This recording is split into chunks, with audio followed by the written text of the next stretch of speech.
I would just like to say that I am terrified that even you, someone who's obviously educated, has given up hope completely. Like when you call upon us, you say white folk, you say black people, Jewish people. Why can't we come together? We obviously can come together. We just have to. We just have to find a way to do it.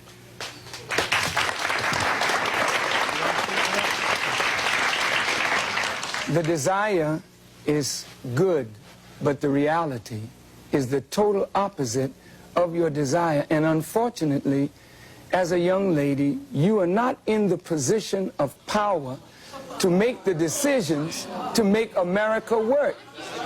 May I, you know, as an audience of intelligent people, I would like to just take a moment to say to you that I really don't think you fully understand what has happened to these people that you look at as second-class or inferior citizens in this nation. Black people who were brought to this country were stripped of their names, language, culture, religion, God, and taken totally away from the history of themselves. Here are 30 million people who don't wear their own names, they wear your names. Who don't speak their own language, they speak English, which is not their language.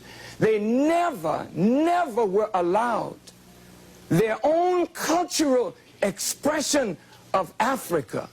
Don't you realize that when you turn a people upside down and inside out, then sell them not for a day, not for a year, but for 300 years, and deny us the human right to know, to read a book, to learn, to understand. And then after 300 years of that, you allow us into the church, but by that time you've painted Jesus white, God white, the angels white, and then all these black people have been subjected to a form of white supremacy, which produces in the reverse a black inferiority. And this is fulfilling what Jesus said, as a man thinketh, so is he. And as long as our people think the way they think, we will never be able to do what we as a people should do to correct our condition. Excuse me, I was brought up in, quote,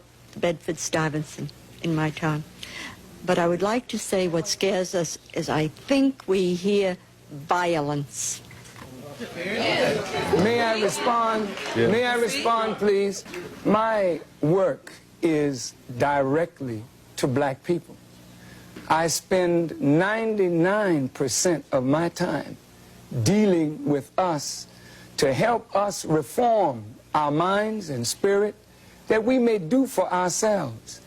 However, when you live in a society like this, and we know that in order to effect a solution to a problem between black and white, then there's going to have to be some meaningful dialogue between black and white in order to effect a solution. The young lady said she's afraid of violence.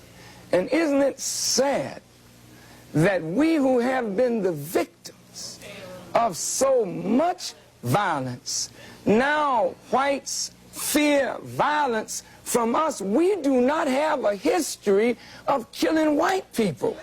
White people have a history of killing us. See? And what you fear, may I say this, sir?